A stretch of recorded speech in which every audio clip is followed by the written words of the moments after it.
Muy buenas noches, queridos hermanos, y para todos los que están viendo ahí la transmisión. Esta canción se titula Señor de mi vida, así que voy a pedir que por favor puedan colocarle la pista.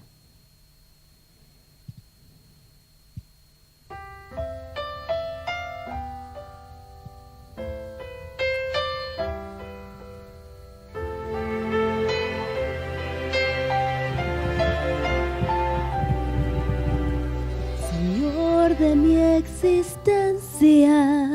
dueño de mis planes, donde se halla tu amor, paz brotará. Señor de toda alma, dueño de mi corazón, donde brilla tu amor, se hallará. Pues mi Señor creó la tierra, el mar, creó el cielo azul y toda vida allí. No hay fronteras para su poder, ni hay barreras para su perdón.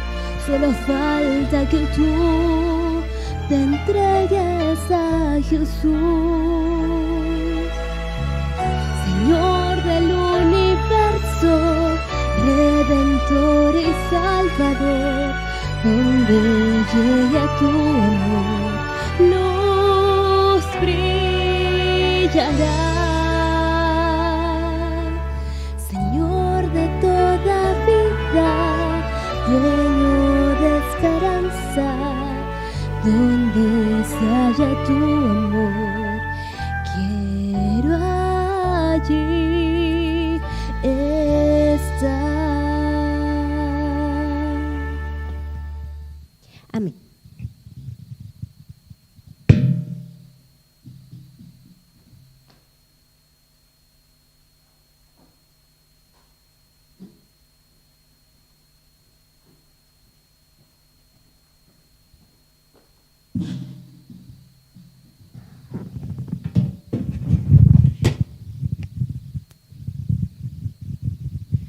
Muy bien, un saludo a cada uno de ustedes, queridos amigos, hermanos que nos están viendo a través de la transmisión y también a quienes nos acompañan acá desde este templo.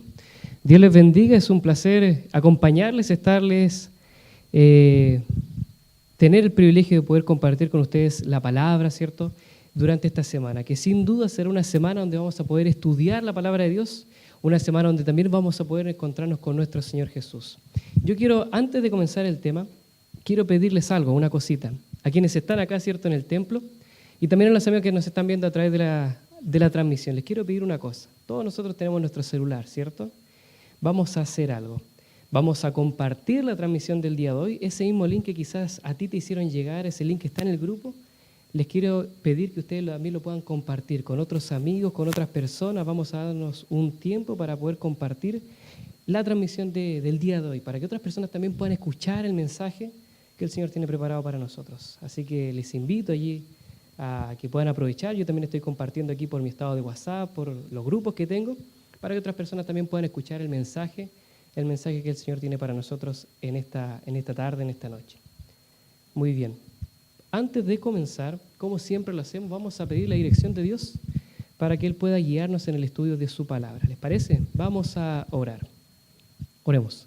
Amoroso Padre, Señor, que estás en lo alto de los cielos, te damos gracias, Señor, porque podemos estar aquí, quienes estamos presentes, aquí reunidos en tu templo, Señor, y también a quienes nos ven a través de la transmisión, que tenemos todos juntos, Señor, el privilegio de poder compartir y estudiar tu palabra. Gracias, Señor, porque tú has hecho esta semana, Señor, has hecho los preparativos para que nosotros nos podamos encontrar contigo y también podamos ver a nuestro Señor Jesús a través de la Biblia. Bendícenos a cada uno de nosotros, bendice a los jóvenes especialmente, que están viendo esta transmisión, aquellos jóvenes que quizás tienen luchas, que tienen muchos problemas en el hogar, que batallan, Señor, con una carrera universitaria, que de repente pueden tener necesidades, que tú puedas bendecirles grandemente, Señor. Acompáñanos y bendícenos en el estudio de tu palabra en esta noche. Oramos en el nombre de Jesús. Amén. Amén, muy bien. La temática de esta semana es la verdad presente, el mensaje de Dios para hoy. Todos nosotros sabemos que estamos en los tiempos finales, que estamos en el tiempo del fin. Y hay ciertos mensajes que son atingentes a este tiempo. Y eso es lo que vamos a ver, ¿cierto?, durante esta semana. Y el tema de hoy es el tema que da el puntapié para nuestro mensaje durante toda esta semana. El tema, ¿cierto?, del día de hoy habla acerca de un superhéroe. No sé si alguno de ustedes, si me puedes acompañar con la presentación, por favor, siguiente. Si alguno de ustedes han tenido alguna vez un personaje, un superhéroe, que a ustedes les haya encantado. Quizás ese superhéroe, ¿cierto?, ese personaje que veían en la televisión, en las imágenes, ¿cierto?, que a ustedes les encantaba, que les gustaba ver. O quizás puede ser de que, siguiente, ese superhéroe que muchos de nosotros como niños tenemos, pudo haber sido nuestro padre, nuestra madre, ¿cierto?, alguien que nosotros admiremos. Incluso hay muchas personas que consideran a ciertos políticos o ciertos líderes como su superhéroe, como aquel que va a arreglar todas las cosas, como aquel en quien tienen la esperanza, en quien va a mejorar sus vidas o que les va a ayudar en los problemas, en las situaciones que ellos se enfrenten. Siguiente. Hoy día nosotros nos vemos con toda esta fanaticada, ¿no?, de Marvel, de DC, ¿cierto?, donde incluso esta semana, ¿cierto?, este fin de semana se estaba celebrando la gran Comic Con, donde jóvenes de varios países, de varios lugares se juntaban, reunían, ¿cierto?, hacían cosplay, ¿cierto?, hacían disfrute de todas sus series, de las películas que iban a aparecer, etcétera, etcétera. Y así, ¿cierto?, se veía como los jóvenes hoy día son sumergidos en este ambiente, en este espacio donde pueden disfrutar de superhéroes y disfrutan viendo, ¿cierto?, las series, las películas y todo, ¿cierto?, llamativo a eso. Pero miren, yo quiero que pases a la siguiente diapositiva. Hay un superhéroe, ¿cierto? Miren, les quería mostrar lo siguiente. ¿Saben qué?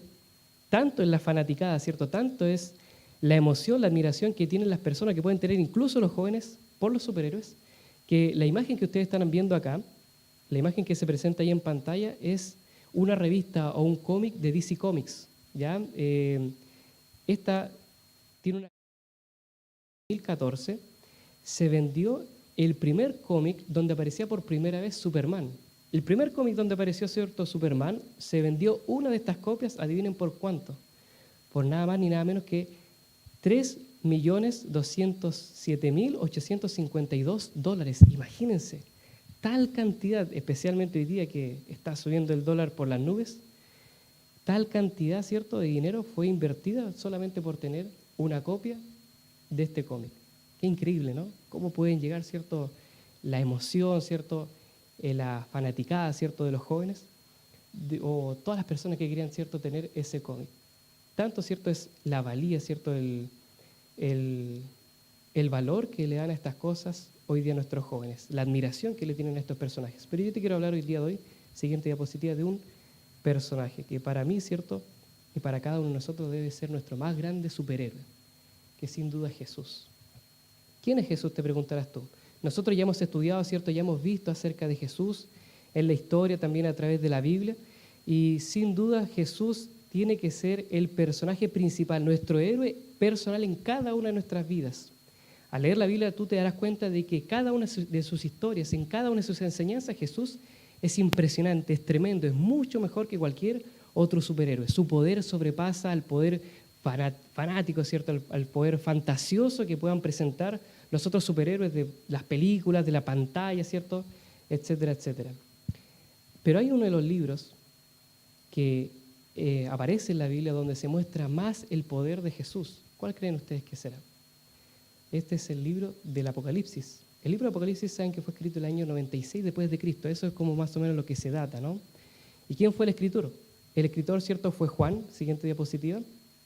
Juan el apóstol, que todos nosotros lo conocemos como Juan el amado, el último discípulo, y fue el único discípulo que, a diferencia de sus otros compañeros, no murió por una muerte salvaje, no murió decapitado, ¿cierto?, no murió perseguido, sino que murió, según nosotros creemos y pensamos y dice la tradición, murió descansando, murió de viejo, ¿no? Qué privilegio tuvo, ¿no?, este discípulo. Todos nosotros hoy día lo conocemos como el discípulo amado, el discípulo más joven de Jesús. Asimismo él lo llama en Mateo capítulo 4, versículo 21. muchas veces cuando se relatan, ¿cierto?, se narran las historias, siempre se menciona que ahí estaba el pequeño Juan. Juan, ¿cierto?, era el pequeño que siempre estaba ahí atento, presente, detrás, ¿cierto?, de Jesús, o que siempre lo utilizaban para hacer sus mandados. Por ejemplo, cuando Jesús pide que sus discípulos fueran, ¿cierto?, a arreglar, manda a Pedro y a Juan para que arreglen cierto lugar donde iba a ser la Santa Cena, donde iba a ser, ¿cierto?, su última Pascua, ¿cierto?, con ellos. Nosotros leemos la historia y ¿qué es lo que ocurre? Va Pedro y Pedro lo único que hace es decirle a Juan que haga todo, ¿no? Porque era el menor, porque era, ¿cierto?, el más chico, el menor, ¿cierto?, el mandado.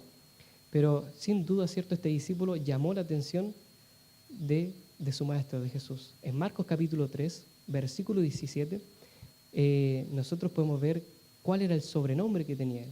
¿Cuál era el sobrenombre o cómo era que le llamaban, le conocían a Juan? ¿Cómo? Boanerges, ¿cierto? Así dice, ¿cierto?, en el griego, como uno de los hijos del trueno. Así era como era conocido este pequeñito, ¿cierto?, este joven que, según nosotros podemos ver o calcular, más o menos tenía unos 12 a 15 años cuando Jesús lo llamó. Junto con su hermano eran conocidos como los Boanerges, los hijos del trueno. Tanto era el carácter, imagínense, tal el carácter impetuoso, poco desarrollado, que yo imagino que era un joven, un pequeño que explotaba, explotaba, ¿cierto?, en ciertas situaciones, o cuando habían problemas, él rápidamente iba a la pelea, que él rápidamente iba a los golpes, a la discusión. Era así, pero cuando nosotros vamos al Nuevo Testamento, ya en las últimas cartas, ¿cierto?, que se aparecen allí, ¿con cuáles cartas nos encontramos? Con primera, segunda y tercera de Juan, que son pequeñas cartitas, muy pequeñas, que escribió el mismo apóstol. ¿Y qué es lo que más llama la atención de estas cartas? ¿Cuál es el mensaje central de estas cartas? El amor.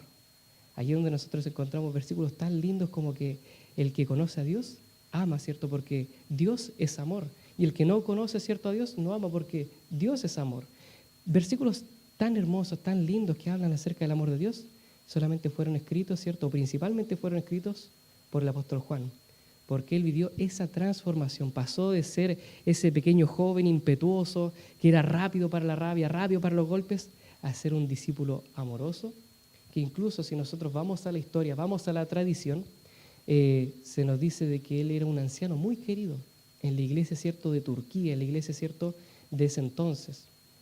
Era un anciano con mucho cariño, ¿cierto?, con mucho amor, y que la iglesia, si nosotros vemos los anales, ¿cierto?, vemos la historia, lo que dice, ¿cierto?, la arquitectura, la iglesia sufrió mucho cuando él fue, ¿cierto?, encarcelado, fue tomado preso y fue llevado, ¿cierto?, a la isla de Patmos.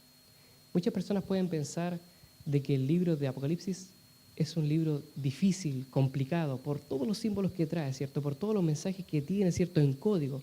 Pero hoy día nosotros vamos a ver el mensaje que el Señor tiene para nosotros ahí en el libro de Apocalipsis. Y es por eso que yo les quiero invitar, primero que vayamos, obviamente, ¿cierto?, a la primera parte del libro de Apocalipsis. Vamos al capítulo número 1. Apocalipsis capítulo 1, versículo 1 en adelante. Vamos a buscar aquí en nuestras Biblias. Apocalipsis capítulo 1 al 3. Miren lo que dice, ¿cierto?, acá en los primeros versos del libro de Apocalipsis. Dice así: la revelación de Jesucristo que Dios le dio para manifestar a sus siervos las cosas que deben suceder pronto, y las declaró enviándola por medio de su ángel a su siervo Juan, que ha dado testimonio de la palabra de Dios y del testimonio de Jesucristo y de todas las cosas que ha visto. Bienaventurado el que lee y los que oyen las palabras de esta profecía y guardan las cosas que en ella están escritas, porque el tiempo está cerca. Fíjate, una de las primeras cosas que nosotros nos podemos encontrar acá, ¿cierto?, en el libro de Apocalipsis, es que el libro de Apocalipsis dice acá que es la revelación, es el mensaje ¿de quién? De Jesús. Cuando uno, lo primero que tiene que hacer al momento de estudiar el libro de Apocalipsis, ¿qué es lo que tiene que hacer? Es buscar la imagen de Jesús. Si nosotros estudiamos ese libro de Apocalipsis, estudiamos las plagas, los símbolos, las trompetas, los ayes, todo eso, pero no vemos a Jesús, estamos estudiando erróneamente el libro de Apocalipsis. Porque todo el libro de Apocalipsis, así mismo como toda la Biblia en sí, nos habla del Señor Jesús. Y en cada momento, en cada profecía, en cada capítulo, en cada lugar que nosotros estudiemos acerca del libro de Apocalipsis, debemos también encontrarnos con el Señor Jesús. ¿Qué más nos dice en estos primeros versículos? Dice que el mismo Señor Jesús fue el que dio la orden, el que mandó para que su siervo Juan revelase, ¿cierto?, diese el mensaje de su revelación a las personas, a la gente que iba, ¿cierto?, a leer el libro, que iba a escribir, ¿cierto?, que iba a leer después esta carta, que es un testimonio, ¿cierto?, que es un escrito de todo lo que él iba a ver, de todo lo que, ¿cierto?, se le iba a mostrar. Y también se le encuentra la promesa en el versículo 3 que dice: bienaventurado el que lee y los que oyen las palabras de esta profecía y que las guardan las palabras que están aquí escritas. ¿Por qué dice ahí? Porque el tiempo está cerca. Fíjense, si el Señor Jesús para las personas de ese entonces, apenas en el siglo I, ya les estaba diciendo de que el tiempo estaba cerca, que era lo que ellos más esperaban, así como los discípulos que murieron esperando encontrarse con su Señor, así como Pablo declara en Tesalonicenses que dice los que estemos vivos, porque él decía, él pensaba que iba a estar vivo en la venida del Señor Jesús. Así también el libro de Apocalipsis es un mensaje de consuelo para nosotros que también estamos esperando la venida del Señor. Y como dice acá, el tiempo está cerca. Nunca ha estado más cerca el tiempo que ahora. Hoy día nosotros nos encontramos en los últimos minutos de esta tierra, en el tiempo final. Poco a poco, ¿cierto?, se han ido cumpliendo las profecías. Ya todas aquellas profecías que nos hablaban de cronología, de tiempos marcados en la historia, se han cumplido. Y cuando nosotros estudiamos el libro de Apocalipsis nos damos cuenta de cómo el tiempo del fin ya está marcado desde ese tiempo, de hace 100 años atrás.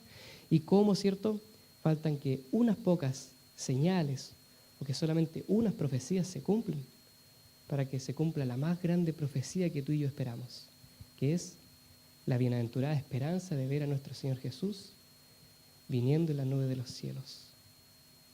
Acá el libro de Apocalipsis tiene varios códigos, ¿cierto?, varias claves. Y es bien importante ver todo el hilo, todo el cordón que va uniendo, ¿cierto?, el libro para poder descifrarlo. Cuando nosotros vemos ciertas características, ciertas cosas al estudiar este libro, nos encontramos con cosas que son interesantes. Por ejemplo, el mismo libro de Apocalipsis. Saben que hay 3 tipos de profecías en la teología, que es la profecía histórica, la profecía, ¿cierto?, con cumplimiento en el futuro, y la profecía, ¿cierto?, que es apocalíptica, que habla, ¿cierto?, o la que podríamos decir como, o lo que nosotros interpretamos como la escatológica, que habla acerca del tiempo antes de la venida del Señor. Y Apocalipsis, ¿cierto?, recibe ese nombre porque es toda una profecía, son todas visiones, son todas señales, mensajes que nos hablan acerca del tiempo del fin, nos vamos mostrando qué es lo que debe ocurrir antes del tiempo del fin. El libro de Apocalipsis está escrito, ¿cierto?, en 22 capítulos, están separados en 22 capítulos, donde Jesús es el protagonista de cada uno de estos capítulos, donde en cada uno de ellos se ve de una manera diferente, ejerciendo una función diferente. Acá, ¿cierto?, Jesús es mencionado más de 38 veces con diferentes títulos y aparece, ¿cierto?, en 137 versos y en todo el libro, ¿cierto?, hay más de 250 referencias acerca de su persona. Por ejemplo, cuando nosotros vamos a Apocalipsis capítulo 1, versículo 8, ¿qué es lo que dice, ¿cierto?, qué es lo que aparece allí acerca del Señor Jesús? ¿Cómo es que se le llama? Ahí dice, yo soy el alfa y el omega, el principio y el fin. Dice el Señor, el que era, el que es y el que ha de venir, el Todopoderoso. Miren qué interesante. Acá, ¿cierto?, en este versículo se dice que Jesús es el alfa y el omega. La primera palabra, ¿cierto?, la primera letra, perdón, del alfabeto griego y la última del alfabeto griego. ¿Qué significa eso? Que Jesús es trascendente, Él está en el principio y también está en el fin. A diferencia de muchos superhéroes que nosotros podemos ver hoy día en la televisión, en la pantalla grande, en las series, a Jesús no le afecta el tiempo. Él trasciende, Él cruza la barrera, ¿cierto? Puede estar en todo tiempo, en todo lugar, porque Él es el principio y el fin. Así mismo lo dice Apocalipsis capítulo 1, versículo 17, que dice que Él es el primero y el postrero, el último y el final. Así también como en Apocalipsis capítulo 2, versículo 18, que se dice que Él es el Hijo de Dios. Él es la encarnación misma de Dios. En Apocalipsis capítulo 3, versículo 7 dice que Él es santo y verdadero. En Apocalipsis capítulo 5, versículo 5 dice que Él, o se ve, ¿cierto?, la imagen de Él como el león de la tribu de Judá. Y en el Apocalipsis capítulo 19, versículo 13 dice que Él es el Verbo de Dios, el Rey de Reyes y Señor de Señores. Dice Apocalipsis capítulo 19, versículo 16. Miren todos los títulos, todas las funciones, todas las imágenes que se muestran del Señor Jesús. Sin duda Él es poderoso, sin duda Él es grande, sin duda Él es el más grande superhéroe que nosotros podemos estudiar, podemos ver. Cuando nosotros nos preguntamos también, y ahora, ¿cuáles son los superpoderes? ¿Cuáles son los poderes que destacan, cierto, de nuestro superhéroe, del Señor Jesús? Bueno, pues son muchos. Déjame solamente mostrarte algunos de ellos. Por ejemplo, Apocalipsis capítulo 3, versículo 14. ¿Qué dice allí, cierto, acerca de Jesús? ¿Cuál es su superpoder que aparece aquí en este versículo? Apocalipsis capítulo 13, versículo 14.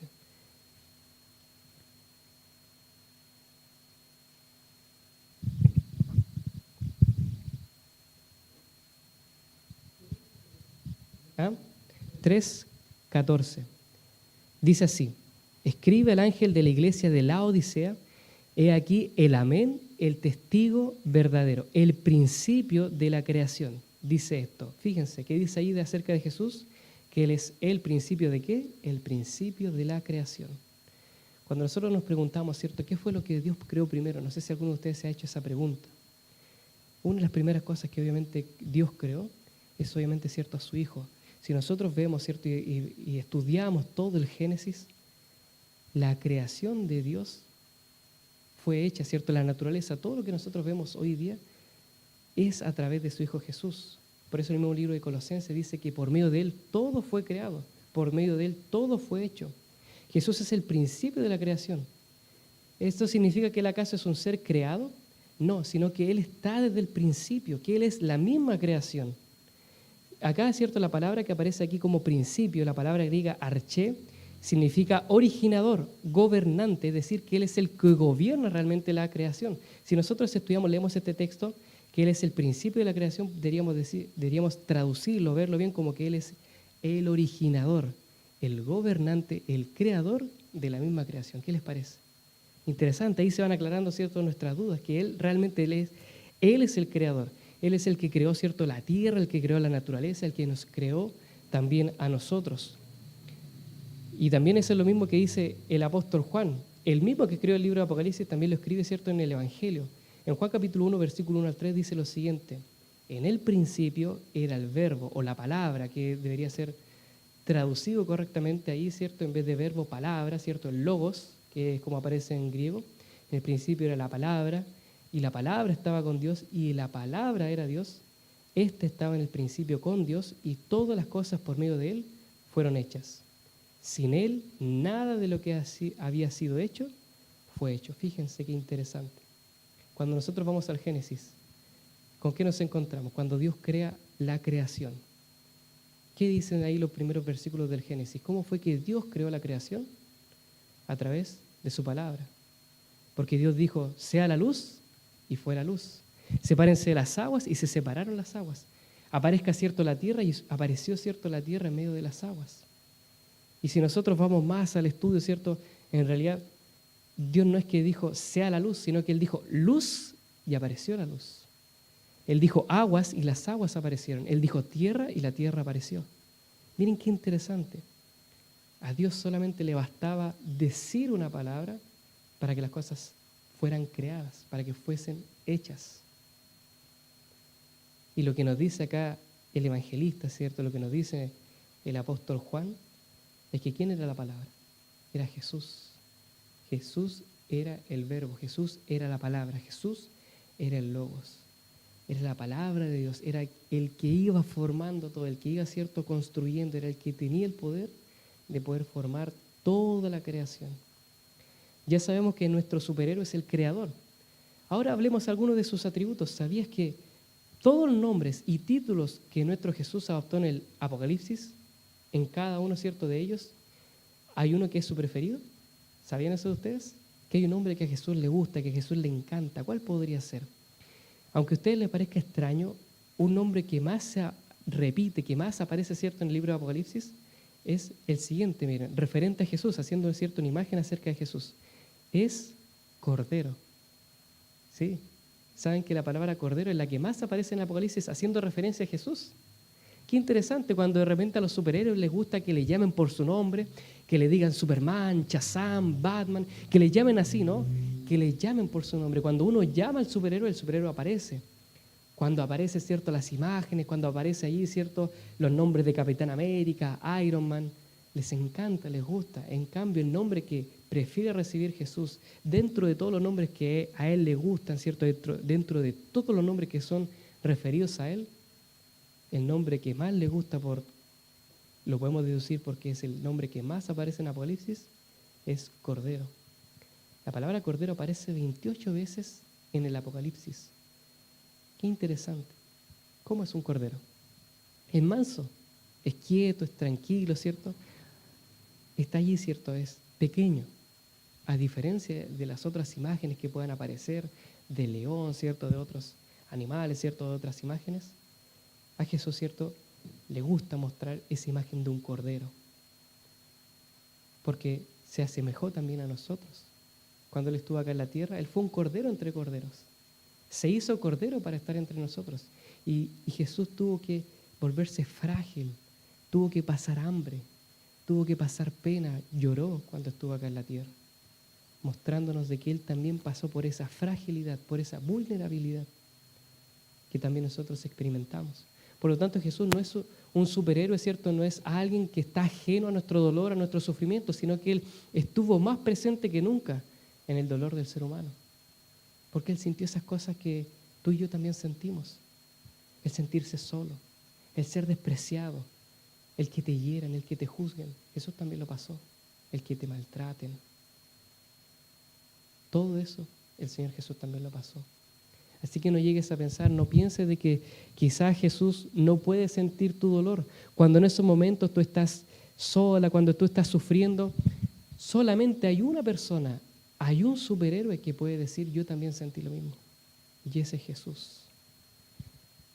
A diferencia de esos superhéroes o de esos actores que aparecen en las películas, que detrás de maquillaje, a través de escenas de CGI, o que utilizan dobles de acción, ¿no? Para utilizar todas esas escenas de pelea, ¿cierto? Para aparecer en todas esas imágenes de caída. Ellos no pueden experimentar, no pueden decir, ¿cierto?, que sufren dolor, ¿no? En cambio Jesús sí. Jesús sí sufrió, Jesús sí la pasó mal, Jesús sí estuvo en el dolor. Ahora, es importante también comprender lo siguiente. ¿Cuál fue el trabajo, cierto? ¿Cuál es el trabajo también que realiza este superhéroe? ¿Cuál es la labor que también realiza el Señor Jesús en el libro de Apocalipsis? Miren, vamos a ver el libro de, acá en el capítulo número 5, versículo 6. ¿Qué fue hacer nuestro superhéroe cuando ascendió, cierto, al cielo? Apocalipsis capítulo 5, versículo 6 dice lo siguiente. Juan relata, dice, miré y vi que en medio del trono, de los 4 seres vivientes y en medio de los ancianos estaba de pie un cordero, estaba Jesús, como inmolado, que tenía 7 cuernos y 7 ojos, los cuales son 7 espíritus de Dios enviados por toda la tierra. En este versículo nosotros vemos al Cordero de Dios, vemos al mismo Jesús con esta característica, está sentado sobre el trono, está en medio de los 4 seres vivientes, de pie sobre todos los ángeles, ¿cierto?, del cielo, que está, ¿cierto?, en medio de todos los ancianos para gobernar. Está sentado sobre el mismo trono de Dios. ¿Y qué más se nos dice? ¿Qué aspectos, cierto, o qué características tenía adicionales este cordero? Tenía 7 cuernos y 7 ojos. Tal vez de repente nos confundamos y nos preguntemos, ¿qué significa esto? ¿Qué es la importancia? O sea, ¿qué tiene de trascendencia, no? Pero miren, cada una de las imágenes, cada uno de los versos, cada una de las características que van apareciendo en el libro de Apocalipsis son enseñanzas para nosotros. Por ejemplo, los cuernos. Cada vez que aparece, por ejemplo, en Ezequiel, en Daniel o en alguna parte de profecía, siempre se mencionan cuernos, ¿no? ¿Y qué refieren los cuernos? Nosotros que hemos, cierto, estudiado ya la Biblia, que ya conocemos esas características, esos conceptos, que ya hemos estudiado, cierto, estos libros proféticos, sabemos lo siguiente, que cada vez que aparece un cuerno, eso simboliza algo. Simboliza un poder, fuerza o exaltación.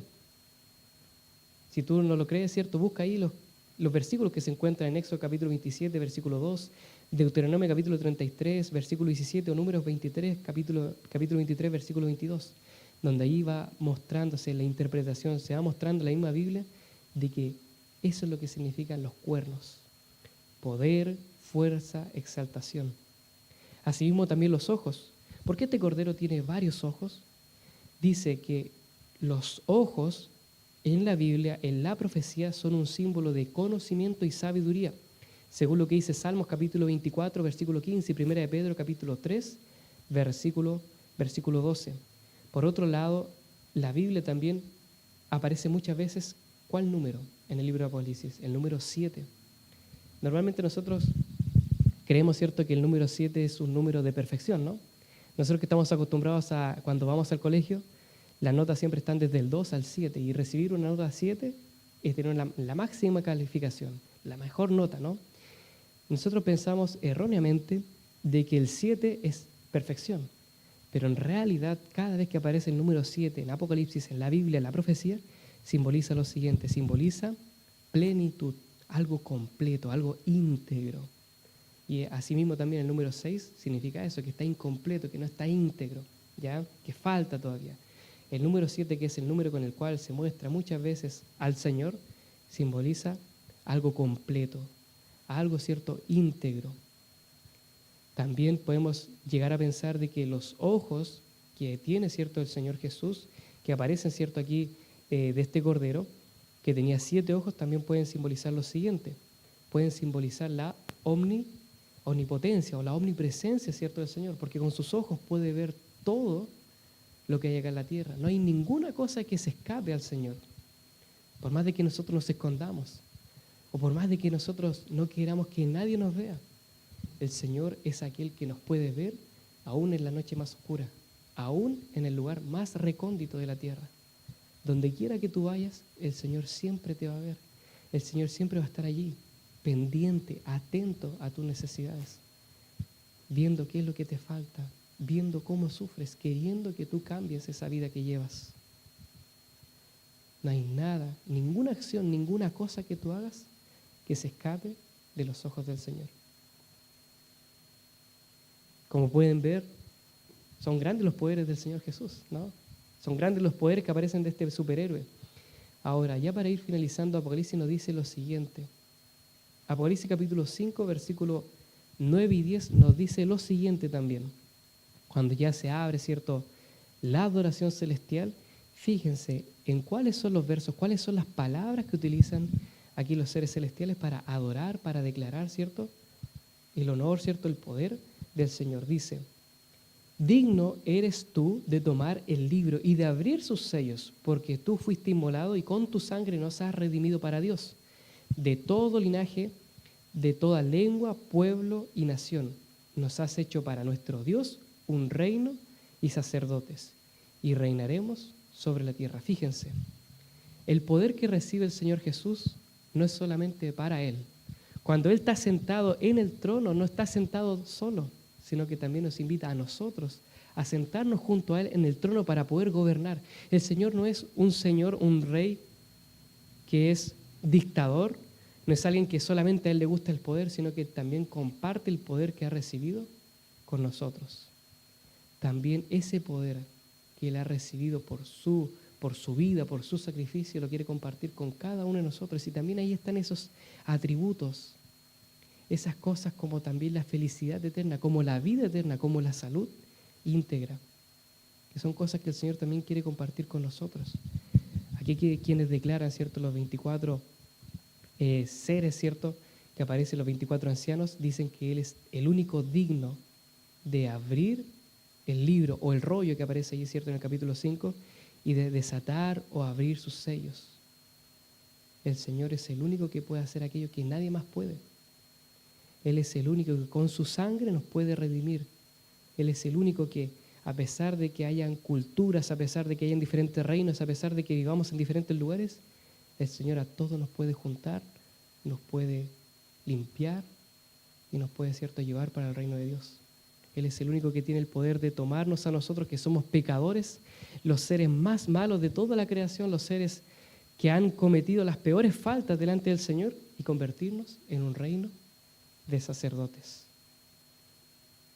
Él es el único rey que hace que también sus servidores sean gobernantes, reinen también con Él.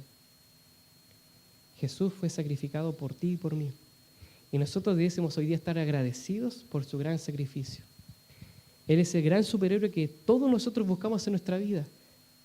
Si nosotros buscamos a alguien que nos ame, el Señor es el único que te va a amar por siempre, a pesar de lo que hagas.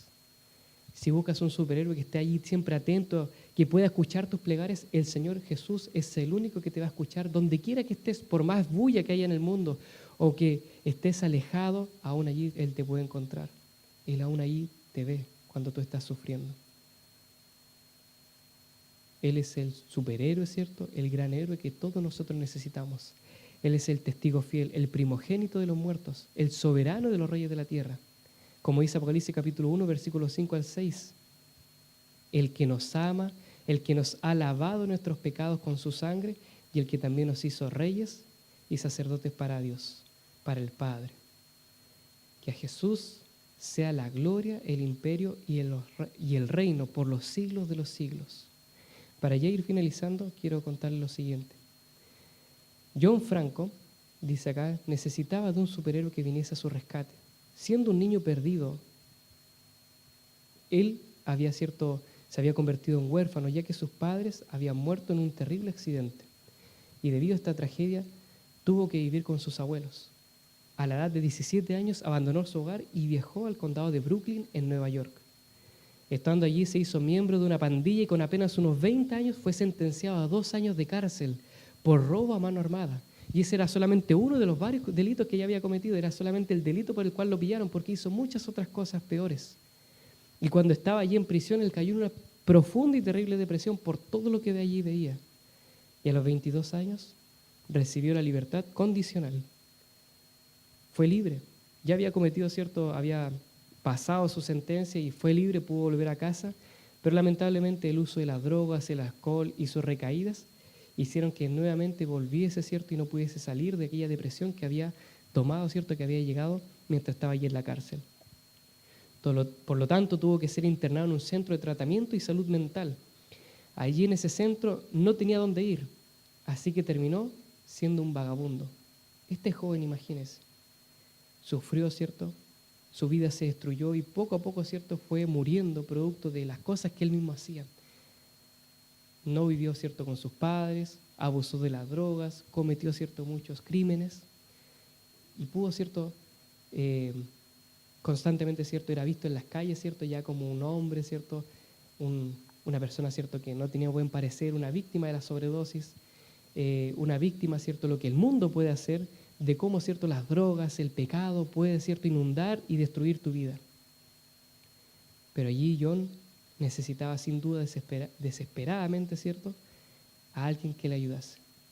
Un día mientras caminaba por la calle, todo sucio, ¿cierto?, lleno de heridas, ¿cierto?, lleno de los tatuajes de las pandillas en las cuales había participado, se encontró con un volante que anunciaba el inicio de una semana de conferencias, una semana de oración, llamada Revelaciones de Apocalipsis. Él vio la dirección y como estaba cerca, él decidió asistir, sabía, ¿cierto?, dónde estaba y él dijo, quizás esto me pueda ayudar. Cuando llegó a la iglesia, escuchó decir al predicador que Jesús era el único que tenía el poder de dar libertad, y antes de que el predicador terminara su mensaje, el rostro de John estaba bañado, ¿cierto?, en lágrimas. En aquel momento, aquel hombre que estaba, ¿cierto?, preso de las adicciones, preso de su pasado, preso de las situaciones, quería ser libre y encontró al único que podía libertarlo. De una manera poderosa, Dios abrió el corazón de él y Jesús, el superhéroe divino, tocó su corazón y llegó a su rescate y le dio la fuerza para que él pudiese salir adelante. Hoy, John, quien antes era conocido a sus 20 años por ser un delincuente, por ser un joven que fue arrestado por hacer un asalto a mano armada, hoy John es un hombre libre de adicciones y es miembro también de nuestra iglesia adventista. Él nos dice lo siguiente, escribe para nosotros y dice, querido joven y señorita, Jesús es el verdadero superhéroe de toda la historia. Si te sientes perdido, Jesús es tu Salvador. Si te sientes débil, Jesús es todopoderoso.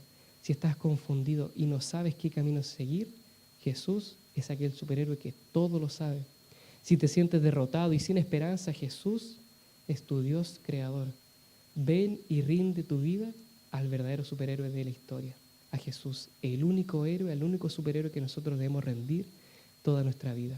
Querido joven, querido amigo, yo te quiero invitar a que cada vez que tú estudies la Biblia, cada vez que estudies la palabra, tú te puedas encontrar con Jesús, que no solamente estudiemos la Biblia para saber de teología, para poder comprender ciertas cosas, para poder hacer algo, sino que también al momento de abrir nuestra Biblia, al momento, ¿cierto?, de escudriñar, al momento de estudiar las profecías, nosotros nos podamos encontrar con Jesús. Porque la Biblia en sí es un libro que solamente tiene hojas, es un libro que tiene papel y tinta, pero aquí en este libro maravilloso tú te puedes encontrar con tu Salvador. Aquí hay libertad si tú te encuentras preso. Aquí, ¿cierto?, hay sanación si hoy día estás enfermo. Aquí tú vas a poder encontrar la vida si hoy día estás muriendo. Solamente el Señor Jesús puede cambiar tu vida y solamente lo vas a poder conocer al momento que tú estudies la palabra. Es por eso que yo te quiero invitar a no dejar de leer la Biblia, a no dejar de estudiar y que cada vez, cada momento, por pequeño el versículo, por pequeño el capítulo que estudies, trates de encontrarte con Jesús. Ver la imagen de Él, no ver esa imagen que a veces la gente quiere mostrar de un Jesús, de una imagen, ¿cierto?, de un rey malo, ¿cierto?, de un rey tirano que nos trajo, ¿cierto?, a esta tierra para sufrir, sino que puedas ver a ese superhéroe que bajó desde los cielos, vino a esta tierra, sufrió como un cordero para darnos vida eterna. Que el Señor les bendiga, queridos jóvenes, queridos hermanos, y que cada vez que estudiemos la Biblia nos encontremos con nuestro Señor, con nuestro Salvador, con nuestro gran superhéroe, con el Señor Jesús. Amén.